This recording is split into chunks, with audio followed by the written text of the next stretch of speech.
Hello students, good morning. मैं महेंद्र तिवारी आप सभी बच्चों का हमारे विद्यालय के इस यूट्यूब चैनल में बहुत बहुत स्वागत करता हूं। बच्चों, आज हम बात करेंगे क्लास 10th की एक्सरसाइज के बारे में। क्लास 10th में जो हम लोगों ने अभी तक पिछली वीडियो में लेसन पढ़ा जिसका नाम था the enchanted pool, prose section का first lesson the enchanted pool आप लोगों को पूरी तरीके से पढ़ा दिया गया है। अब हम इसकी एक्सरसाइज को सॉल्व करेंगे।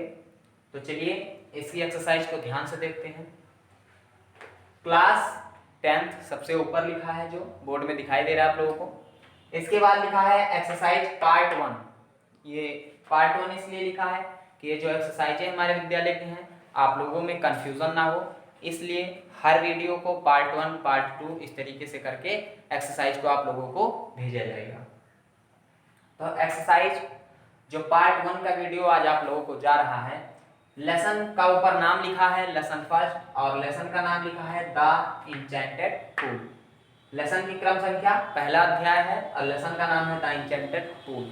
इंचेंटेड पूल जो 5 भाइयों की कहानी थी जो मर गए थे और युधिष्ठिर ने जिनको यक्ष के प्रश्नों का जवाब देकर जीवित किया। आज हम इस लेसन की बात करेंगे। राजीव प्रकाशन की जो बुक है, राजीव एडिशन की, उसमें जो है इस तरीके से सबसे पहले तो कंप्रीहेंशन पैसेज दिया है, उसके बाद क्वेश्चन आंसर दिया है और ये टिक द ऑप्शन है, मैचिंग है, ट्रू फॉल्स है। तो सबसे पहले हम स्टार्ट करेंगे एक्सरसाइज डी नंबर से। कॉपी में आप लोग सबसे पहले, क्योंकि इस तरीके से लिखना सुटेबल रहेगा, सबसे पहले आप लोग टिक द ऑप्शन लिखिए, अल्टरनेटिव चॉइस, उसके बाद यानी बहुविकल्पीय, उसके बाद आप लोग ट्रू फॉल्स लिखिए, उसके बाद आप लोगों को मैचिंग भेजी जाएगी, मैचिंग करिए, उसके बाद कंप्रीहेंशन पैसेज और लास्ट में क्वेश्चन आंसर भेजा जाएगा। तो सबसे पहले हमने बताया कि आप लोगों को टिक द ऑप्शन लिखना है। आज की वीडियो में टिक द ऑप्शन, मैचिंग और टिक द ऑप्शन, उसके बाद ट्रू फॉल्स और मैचिंग, ये 3 चीजें आज की वीडियो में जाएंगी पार्ट 1 में। पार्ट 2 में आप लोगों को कंप्रीहेंशन पैसेज दिया जाएगा, पार्ट 3 में भी कंप्रीहेंशन पैसेज दिया जाएगा और पार्ट 4 में आप लोगों को क्वेश्चन आंसर समझाए जाएंगे। तो चलिए सबसे पहले जो सबसे छोटी चीज होती है टिक द ऑप्शन, इसको समझते हैं, इसके बाद ट्रू फॉल्स, उसके बाद मैचिंग पार्ट 1 में। ठीक है, तो चलिए स्टार्ट करते हैं। ऊपर इस तरह से आप लोगों को अपनी कॉपी में लिखना है। एक्सरसाइज डी नंबर डाल लीजिएगा। Select the most suitable alternative to complete each of the following statements. ये जो लाइनें लिखी हैं इनको कंप्लीट करने के लिए आपको नीचे 4 ऑप्शन दिए जा रहे हैं, 1 2 3 और 4। ऊपर प्रश्न लिखे हैं, प्रश्न नंबर 1, प्रश्न नंबर 2, प्रश्न नंबर 3, प्रश्न नंबर 4। इसमें से आपको सही उत्तर का चुनाव करके भरना है और उसमें निशान भी लगाना है। तो पहला जो है क्या, पहला क्वेश्चन है Nakula was son of, Nakul पुत्र थे। कहानी में आप लोगों ने पढ़ा था कि नकुल किसके पुत्र थे। अब यहाँ पर आपको 4 ऑप्शन दिए जा रहे हैं। Option number a Kunti, option number b Madri, option number c Draupadi और ऑप्शन नंबर डी गांधारी। तो हम लोगों ने कहानी में पढ़ा था कि जो नकुल थे वो युधिष्ठिर जी कहते हैं कि मैं 2 भाई थे, हम जो है 5 भाई हैं, जिसमें से 5 भाई में से 3 भाई हम सगे थे और 2 भाई जो है नकुल सहदेव, वो हमारे दूसरी माँ यानी कि माद्री जो थी उनके बच्चे, उनके लड़के हैं। क्योंकि जो है युधिष्ठिर के जो पिता थे उनकी 2 पत्नियां थी, एक कुंती और एक माद्री। तो कहानी में नकुल माद्री के पुत्र थे, इसलिए हम लोग जो है इस वाले ऑप्शन में टिक का यानी सही का निशान लगाएंगे। और यहाँ ऑप्शन में भी आप लोगों को दूसरे कलर की पेन से भर देना है, MADRI यानी कि माद्री। इस प्रकार आपका पहला नंबर ऑप्शन ये वाला कंप्लीट हुआ। इसके बाद ऑप्शन नंबर, क्वेश्चन नंबर 2 है हु हैड द स्ट्रेंथ, कौन रखता था या किसमें थी 16,000 ऑफ एलिफेंट, 16,000 हाथियों की ताकत। 16,000 हाथियों की ताकत किस पांडव में थी, किस योद्धा में थी। ऑप्शन दिए जा रहे हैं। Option number A Yudhishthira, option number B Bhima यानी Bhim, option number C Arjun और ऑप्शन नंबर डी नकुला यानी कि नकुल। कहानी में हमने पढ़ा था कि जब मूर्छित हो जाते हैं, मर जाते हैं, तो ये चारों भाई तो युधिष्ठिर से जब कहते हैं जीवित करा लीजिए, तो युधिष्ठिर जी नकुल को कहते हैं। उस समय यक्ष कहता है तुमने भीम को क्यों नहीं जीवित कराया जिसके अंदर 16,000 हाथियों के बल हैं। यानी कि किसके अंदर 16,000 हाथियों के बल हैं? भीम की। इस प्रकार से यहाँ आप लोग निशान लगा लेंगे और इसके बाद इसमें जो है भरने वाला ऑप्शन नहीं दिया है तो आप लोग यहीं पर इसको निशान लगा लेंगे। इसके बाद क्वेश्चन नंबर 3 है, सेकंड वाला कंप्लीट हो चुका है, थर्ड वाला है is the swifter than the wind, हवा से तेज चलने वाला क्या है। कहानी में यक्ष ने, आप लोगों ने पढ़ा था, यक्ष ने पूछा था what is swifter than the wind, हवा से तेज चलने वाला क्या है। तो किसका जवाब दिया था? युधिष्ठिर ने उत्तर दिया था mind is the swifter than the wind. चार ऑप्शन है, माइंड, सन, मून, फायर, सूर्य, चंद्रमा, आग और मस्तिष्क यानी कि मन या दिमाग। तो इसमें होगा माइंड, यहाँ माइंड पर टिक करेंगे और यहाँ ऊपर जो है MIND माइंड को फिल करेंगे। इस प्रकार ये तीसरा क्वेश्चन जो है कंप्लीट हो गया। इसके बाद हु इज द फ्रेंड, उस व्यक्ति का मित्र कौन है? One who stays at home, जो घर पर रहता है। Option number 5। क्वेश्चन नंबर 5 है जो घर पर रहता है उसका मित्र कौन है। ऑप्शन दिए जा रहे हैं, option number a son, option number b daughter, option number c wife and option number d father. तो इसमें बताया गया है कहानी में कि घर पर रहने वाले का मित्र कौन होता है? वाइफ यानी कि पत्नी। तो यहाँ हम वाइफ वाले में टिक करेंगे। इस प्रकार आप लोगों की ये पांचों जो है क्वेश्चन कंप्लीट हो गए। इसके बाद इस तरीके से आप लोगों को अपनी कॉपी में अलग अलग कलर का इस्तेमाल करके, अलग अलग कलर के पेनों से इस्तेमाल करके लिखना है, ब्लैक और ब्लू का ही। उसके बाद आप लोग ऐसे टिक लगाएंगे, इसको फेयर कॉपी में आप लोग लिख लेंगे। इसके बाद आप लोगों को जो ट्रू फॉल्स स्टेटमेंट है उसको समझाते हैं, उसके बाद मैचिंग समझाते हैं।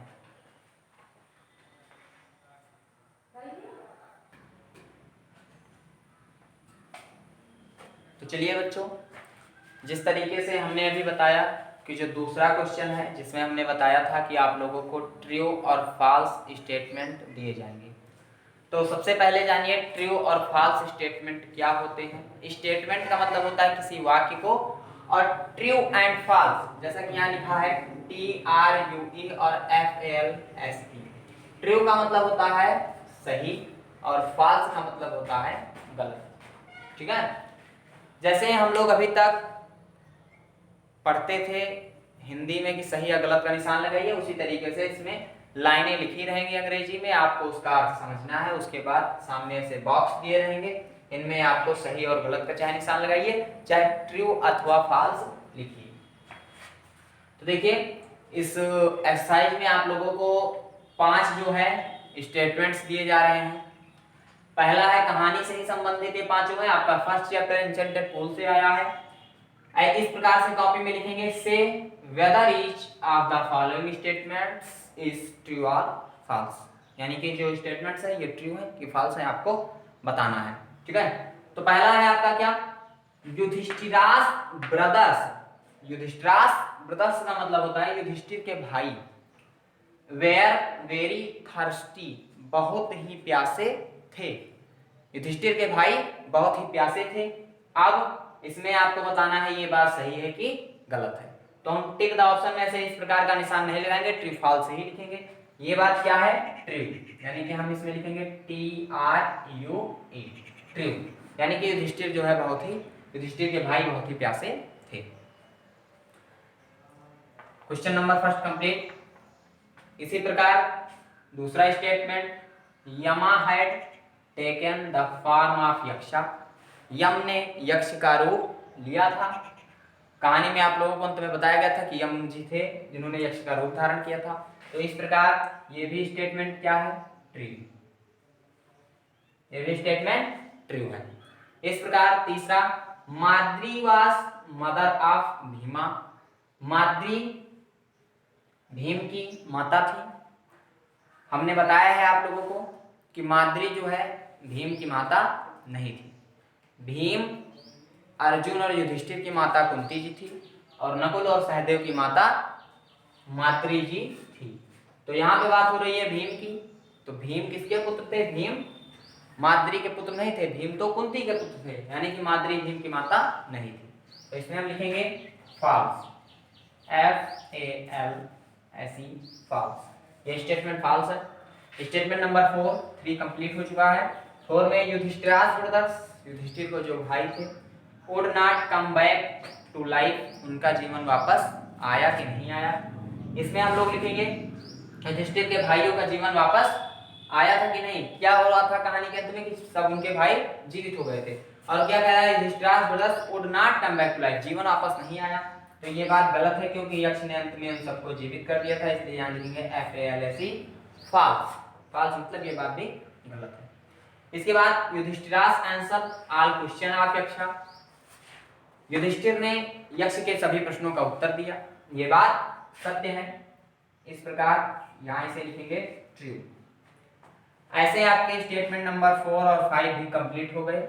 अगर आसानी है, आप लोगों को नहीं समझ में आ रहा है, तो इसके बगल आप लोग ब्रैकेट में इस प्रकार से लगा करके ऐसे true false true sorry true true false false और ट्रू, इस प्रकार से भी आप लोग निशान को लगा सकते हैं। लेकिन बोर्ड के पेपर में लिखने का सही तरीका ये है कि इस तरीके से ही आपको ट्रू ट्रू फॉल्स फॉल्स और ट्रू इस प्रकार से आप लोगों को लिखना है, ठीक है। तो इसके बाद अब आपके जो है ऑब्जेक्टिव टाइप में आपका जो है अल्टरनेटिव कंप्लीट हो गया। आपका जो हमने बताया था, इसके बाद आप लोगों को ट्रू फॉल्स लिखना, ट्रू फॉल्स कंप्लीट हो गया। इसके बाद आज की ही वीडियो में हम आप लोगों को मैचिंग बताएंगे, और मैचिंग के बाद आप लोगों को जो सेकंड वीडियो है उसमें कंप्रीहेंशन, थर्ड में कंप्रीहेंशन और 4 नंबर की वीडियो में क्वेश्चन आंसर सॉल्व कराया जाएगा।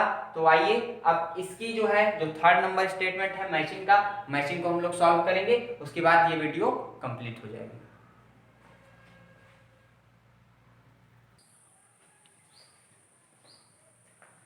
तो चलिए बच्चों, जैसा कि हमने आप लोगों को बताया था कि टिक द ऑप्शन और ट्रू फॉल्स के बाद आप लोगों को मैचिंग बताई जाएगी।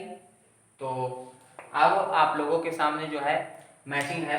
देखिए मैचिंग आप लोगों की जो वोकाबुलरी है, ठीक है, जिसको शब्दकोश बोलते हैं, शब्दकोश समझ लीजिए, जिसमें आपको ग्रामर की ही कुछ एक्सरसाइजों का अभ्यास कराया जाएगा। और ये मैचिंग जो है आपकी ये है तो मैचिंग ग्रामर से रिलेटेड, लेकिन इसको भी जो आपकी बुक में है उससे छांट कर दिया जा रहा है। तो मैचिंग आप लोगों की बुक में इस प्रकार से है, राजीव प्रकाशन की बुक में 2 नंबर पड़ा है, ऊपर वोकैबुलरी देख लेंगे। इसके बाद लिखा है match the following words of list A, यानी लिस्ट ए के वर्डों को आपको मैच करना है with their meaning list b के वर्डों से, ठीक है। इसके पहले आप लोगों को एक चीज और बुक में है, opposite word of the following, ठीक है।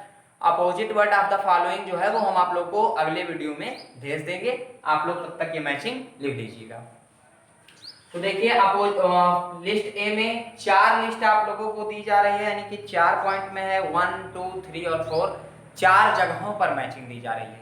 तो 4 जगहों में 4 बार वीडियो ना बनाना पड़े, इसलिए हम जो है मैचिंग में ए वाले को जो है ए वाले के 4, यानी कि जो आपके यहाँ से यहाँ तक ये चारों हैं, 1 2 1 3 और 1 4, ये आपकी 1 नंबर है। और सॉरी फर्स्ट नंबर में कितना है, फर्स्ट नंबर में आपके 1 2 3 4 5 6, फर्स्ट नंबर में ऋण तक, यहाँ से लेकर प्रोसीड से यहाँ ऋण तक, ये आपकी फर्स्ट नंबर एक्सरसाइज का है, यानी मैचिंग 4 पोर्शन में दी गई है। और उसके बाद जो आपका है एनेस्थेटी से स्कल्पचर तक, यानी यहाँ से लेकर यहाँ तक, ये आपका सेकंड नंबर का है, ठीक है। इसके बाद हम थर्ड नंबर और 4 नंबर की मैचिंग मिलाएंगे। तो सबसे पहले कैसे मैचिंग को लिखना है, देखिए जो हम लोग मैचिंग करते हैं उसको ऐसे तिरछे निर्छे ऐसे इस प्रकार से मिला देते हैं, परंतु इस प्रकार से मिलाने में चेक करने वाले को भी समस्या है और आपको भी कभी पढ़ना पड़े तो समस्या होगी। इसलिए मैचिंग लिखने का एक आसान सा तरीका है, लिस्ट ए बनाइए, लिस्ट बी बनाइए। ए में जिस प्रकार से शब्द है उसी प्रकार से लिखिए, परंतु जो लिस्ट बी है उसमें जब आप मैचिंग करने वाला है, जैसे प्रोसीड लिखा है, अब प्रोसीड की मैचिंग होती है टू गो फॉरवर्ड, तो चाहे वो नीचे हो चाहे ऊपर हो, हम उसको प्रोसीड के ही सामने लिखेंगे, यानी इस वर्ड की जो मैचिंग है इसके सामने लिखेंगे और जो एरो का निशान है वो भी उसके सामने लगाएंगे। इससे अच्छा है कि मैचिंग ऐसे ऐसे लिखने से अच्छा है कि सामने से, यानी आपको पढ़ने में आसानी होगी। तो सबसे पहले आप मैच कोई चीज तभी कर पाएंगे जब दोनों शब्दों के अर्थ आपको पता रहेंगे। तो स्टार्ट करते हैं। देखिए प्रोसीड का मतलब होता है, हिंदी सबकी यहाँ लिख दी जा रही है, प्रोसीड का मतलब होता है आगे बढ़ना, ठीक है बच्चों, आगे बढ़ना, और इसकी मैचिंग होगी टू गो फॉरवर्ड यानी आगे को जाना। दूसरा है आपका सेक्रेड, सेक्रेड मतलब होता है पवित्र। इसके बाद है आपका होली, होली का मतलब भी इंग्लिश में पवित्र होता है। तीसरा नंबर है रेस्क्यू, रेस्क्यू का मतलब होता है बचाना या सुरक्षित करना, और इसका होगा सेफ, सेफ का मतलब भी होता है बचाना। इसके बाद आगे है मॉर्न, मॉर्न मतलब दुखी, इसका हो जाएगा आप लोग देख सकते हैं आगे एक्सप्रेस सारो, दुख को व्यक्त करना। इसके बाद है शील्ड, शील्ड का मतलब होता है रक्षक या कवच, ठीक है, इसको कवच बोलेंगे। इसका हो जाएगा प्रोटेक्शन यानी कि सुरक्षा। आगे जो है इसका दिया है र्यून, र्यून मतलब होता है नष्ट, इसका हो जाएगा आप लोग देख सकते हैं डिस्ट्रॉय, डिस्ट्रॉय मतलब तबाह होना, बर्बाद होना। इसके बाद है एनेक्सिटी, एनेक्सिटी का मतलब होता है चिंता, इसका होगा feeling of uncertainly and fear about future, यानी कि अनिश्चितता से डरना और भविष्य की चिंता करना। इसके बाद आपका है रिसेंबल, रिसेंबल का मतलब होता है एक समान, इसका हो जाएगा टू लुक लाइक यानी एक ही प्रकार से दिखना। इसके बाद आपका है क्रीमिटेड, क्रीमिटेड का मतलब होता है दाह संस्कार, जो किसी व्यक्ति के मरने के बाद की प्रक्रिया है, उसके शरीर को दाह संस्कार किया जाता है। इसकी मैचिंग होगी बर्न्ड इनटू फायर यानी कि आग में जलाना। किसी व्यक्ति का दाह संस्कार दो प्रकार से किया जाता है, एक तो उसको मिट्टी में दफना दिया जाता है, दूसरा उसको आग में जला दिया जाता है। तो यहाँ पर हम क्रीमेटेड का मतलब होता है दाह संस्कार, इसको हम बर्न इनटू फायर इस प्रकार से लिखकर मैच करेंगे। उसके बाद है स्कल्पचर, स्कल्पचर का मतलब होता है, स्कल्पचर का मतलब होता है पत्थर, पत्थर की मूर्तियां,